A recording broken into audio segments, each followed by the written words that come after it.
homeless. I was leaving a 4 or 5 year relationship. I had 3 kids already, and I was pregnant with my 4th born, Jason. Um, when we got reacquainted, she told me that she'll be there to help me. You know, she told me that she was only there to help me. After I had Jason, it was just like I was just set up from the beginning. She was not there to help me. She was actually there to take my child. And she did everything that she could to get what she wanted, her and her husband. From constantly telling me that I didn't have my son for myself, to backing me in a corner in her office at her home when they stayed in Grand Prairie, her and her husband Brandon, and telling me that if I did not give my son to them, that they would take him from me. Making me feel like I was inadequate to take care of one child, although I already had 3 kids. Making it seem like she was there to help me, but the whole time she was planning and conniving to take my son Jason. After I had my son Jason, because while I was pregnant with Jason, I was depressed. Mentally, physically, spiritually, I was fucking depressed. You understand what I'm saying? So when I had Jason, I went into postpartum depression.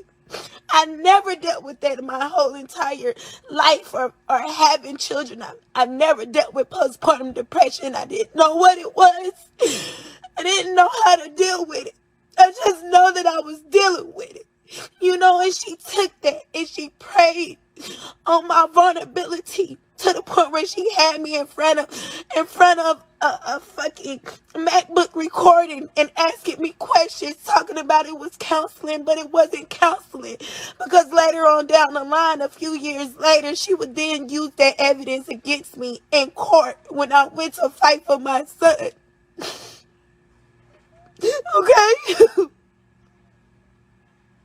She used that shit against me. Okay? What was supposed to be for healing, what was supposed to be for ministry, what was supposed to be for all of that, she used it against me in court to take my son, okay? Now, I don't know how many mothers that's dealt with postpartum depression, but that shit is fucking real, okay? It causes you to be detached from your child. It causes you to feel like, you know, maybe you don't love your child. You know, this shit is real. And in my case, it caused a detachment. Not that I didn't love him, but I didn't feel close and connected with him because of the postpartum depression, not because of who I am as a mom. And that bitch prayed on that shit. And when you fighting against people with money, and I'm talking about real money, that shit is hard as fuck.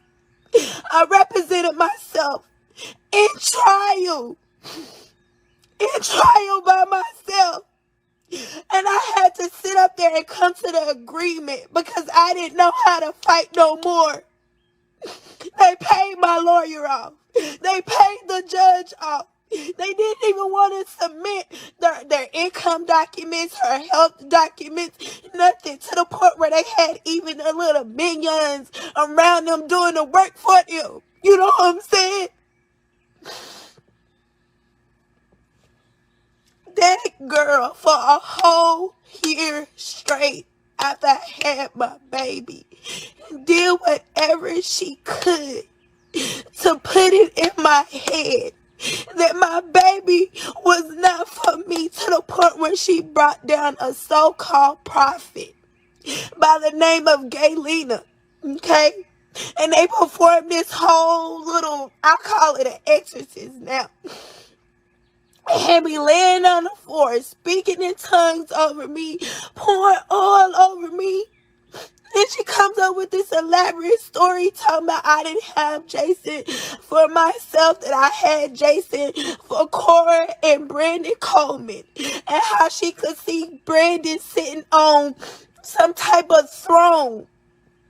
And it was my son that was sitting on his lap, and he was just laughing and playing. To the point where Cora told me after I had my son Liam that God gave me Liam so that Jason's real brother could come.